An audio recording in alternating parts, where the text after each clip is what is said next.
الحمد للہ رب العالمین والصلاة والسلام علی اشرف الانبیاء والمرسلین وعلی آلہ وصحبہ اجمعین۔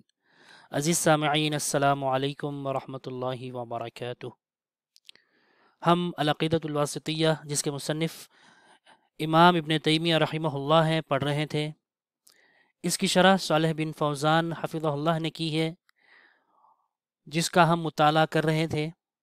گزشتہ دروس میں الحمدللہ ہم مقدمہ کا کافی سارا حصہ پڑھ چکے ہیں۔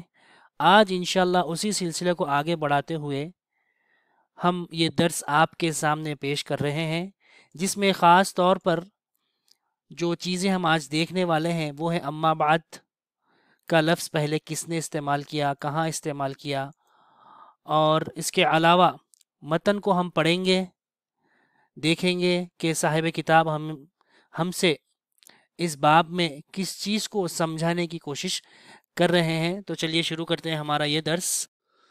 بسم اللہ الرحمن الرحیم۔ اما بعد فهذا اعتقاد الفرقة الناجية المنصورة الى قیام الساعة۔ یہ قول ابن تیمیہ رحمہ اللہ کا ہے۔ نیچے الشرح، یہاں سے صالح بن فوزان حفظہ اللہ فرماتے ہیں، اما بعد هذه الكلمة يؤتى بها للانتقال من أسلوب إلى أسلوب آخر، ومعناها مهما يكن من شيء، ويستحب الإتيان بها في الخطاب والمكاتبات اقتداء بالنبي صلى الله عليه وسلم حيث كانوا يفعل ذلك۔ چلیے یہاں سے معنی اور اس کا مطلب دیکھتے ہیں۔ اما بعد هذه الكلمہ، یہ کلمہ یؤتا بها، اس کو لایا جاتا ہے۔ یؤتا مجہول کا صیغہ ہے، اس کو لایا جاتا ہے، کس کو؟ اما بعد کو لایا جاتا ہے للانتقال۔ انتقال کا مطلب ایک بات سے دوسری بات کی طرف منتقل ہونا، یا ایک اسلوب سے دوسرے اسلوب کی طرف منتقل ہونا۔ یؤتا بها للانتقال من اسلوب الى اسلوب آخر، ومعناها، کیا مطلب ہے اس کا؟ مہما یکن من شیء، یعنی جو کوئی بھی بات یہاں پر ہو، مہما یکن من شیء، اس کا یہی مطلب ہے۔ اب ویستحب الاتیان بها، اس کو لے کر آنا، اتیان لے کر آنا، یستحب فعل مضارع ہے باب استفعال سے، بہا یہ ہا کی ضمیر کہاں لوٹ رہی ہے؟ جی صحیح فرمایا، الکلمہ کی طرف۔ اس کو لانا مستحب ہے، پسندیدہ ہے۔ اما بعد کو لے کر آنا پسندیدہ ہے۔ وَيُسْتَحَبُّ الْإِتْيَانُ، یستحب مجہول پڑھ رہے ہیں ہم، اور الاتیان اس کا نائب فاعل ہے۔ وَيُسْتَحَبُّ الْإِتْيَانُ بِهَا، اس کو لے کر آنا مستحب ہے۔ فی الخطب، خطبوں میں، والمکاتباتی، اور رسائل میں، جو بھی آپ لکھ رہے ہیں۔ کیوں؟ اقتداء بالنبی، نبی کریم صلی اللہ علیہ وسلم کی پیروی کرتے ہوئے۔ کیوں؟ حیث کان یفعل ذلک، کیونکہ آپ اس طرح کیا کرتے تھے، اللہ کے رسول خود اما بعد کا استعمال فرماتے تھے۔ چلیے اس کی تھوڑی سی تفصیل دیکھتے ہیں کہ اما بعد کا لفظ کیسے بنا اور سب سے پہلے اس کو کس نے استعمال کیا۔ تو یہاں پر دیکھیے معنی اما بعد، سب سے پہلے اما یہ ہے کیا؟ ہوا حرف شرط و تفصیل و توکید، یہ حرف شرط ہے، شرط کے معنی میں آتا ہے اور تفصیل کے ساتھ آتا ہے۔ یعنی اما کے ساتھ آپ جہاں کہیں دیکھیں گے، قرآن مجید میں بھی اگر آپ دیکھیں گے تو اما کے ساتھ ایک بہت بڑی تفصیل ہوتی ہے۔ وَأَمَّا الَّذِينَ كَفَرُوا فَيَقُولُونَ مَاذَا أَرَادَ اللَّهُ بِهَذَا مَثَلًا وَأَمَّا الَّذِينَ آمَنُوا فَيَقُولُونَ، جہاں پر بھی دیکھیں گے آپ اما دو مرتبہ آتا ہے عام طور پر اما جوڑی کی شکل میں آتا ہے، اور اس کے بعد ایک تفصیل ہوتی ہے۔ ٹھیک ہے، یہ حرف شرط ہے، حرف تفصیل ہے، اور تاکید کے لیے آتا ہے اما۔ رہا بعد کیا ہے؟ وبعد ہوا ظرف مبہم، یہ ظرف ہے، مبہم ہے۔ یفہم معناہ بالاضافۃ لما بعدہ، اس کا معنی سمجھ میں آتا ہے جس چیز کی طرف اضافت کی جا رہی ہے اس کے بعد۔ یعنی بعد یہ ظرف ہے لیکن مبہم ہے، کیوں؟ کیونکہ بات واضح نہیں ہو رہی ہے. جب تک ہم اس کے بعد میں کیا آ رہا ہے اس کو نہیں دیکھیں گے تو بات مبہم رہے گی. وَهُوَ نَقِيضُ قَبْلُ، یہ قبل کا ضد ہے. ٹھیک ہے.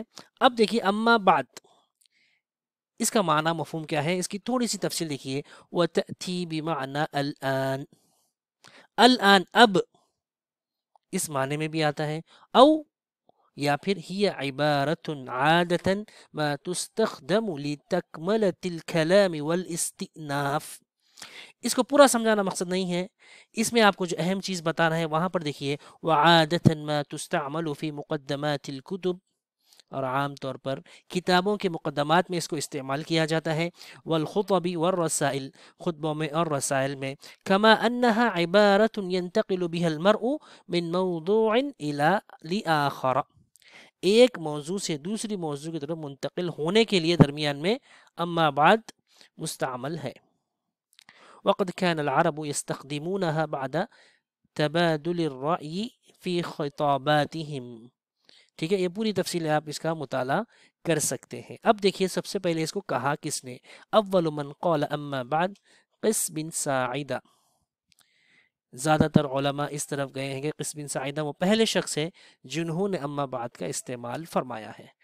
امید کرتا ہوں کہ آپ کو اما بعد کا معنی مفہوم سمجھ میں آ گیا ہے. چلیے اب کتاب کی طرف لوٹتے ہیں. یہاں سے دیکھیے فہذا، ہذا سے مراد کیا ہے؟ اشارۃ الی ما تضمنته هذه الرسالۃ. تضمنت باب تفاعل سے فعل ماضی واحد مؤنث غائب. اشارۃ، یہ ہذا سے اشارہ کس طرف جا رہا ہے؟ اشارۃ الی ما تضمنته هذه الرسالۃ، یہ رسالہ جس چیز پر مشتمل ہے، یہ جو کتاب ہے العقیدہ الواسطیہ یا اسے رسالہ کہہ لیجئے، اس میں کیا کیا مباحث ہے اس کی طرف ہذا کے ذریعے اشارہ کیا جا رہا ہے. واحتوت علیہ من العقائد الایمانیۃ التي اجملها بقوله وهو الايمان باللہ. واحتوت یہ بھی اسی معنی میں آتا ہے جو مشتمل ہم نے پڑھا ہے. اسی سے جو کتابوں کی ابتدا میں ہم دیکھتے ہیں کنٹینٹ، اس کو عربی میں کہتے ہیں المحتوى، اسی سے فعل بنا ہے احتوت. احتوت یہ بھی واحد مؤنث غائب ہے باب افتعال سے. واحتوت علیہ من الایمان من العقائد الایمانیتی، ایمانی عقائد کی جو باتیں اس میں مشتمل ہیں. التی اجملها بقولہ وهو الايمان باللہ، جس کو مجمل طریقے سے ذکر کیا وهو الايمان باللہ، یہ مجمل طریقے سے بتایا ہے. ٹھیک ہے، مجمل طریقے سے بتایا ہے. اس کی جو ہے نا تفصیل انشاءاللہ آگے آنے والی ہے. چلیے یہاں سے دیکھیے الی آخرہ، اس کو کس طرح پڑھیں گے؟ حمزہ لام اور خا. الی آخرہ یعنی اس کے اختتام تک. اعتقاد، اگر آپ اس کو الگ پڑھیں گے اعتقاد جو کتاب میں موجود ہے اعتقاد، کیونکہ یہ مضاف ہو رہا ہے اور الفرقتی مضاف الی، تو کیا فرما رہے ہیں؟ اعتقاد مصدر، یہ مصدر ہے. اعتقد يعتقد اعتقادا فهو معتقد، یہ مصدر ہے.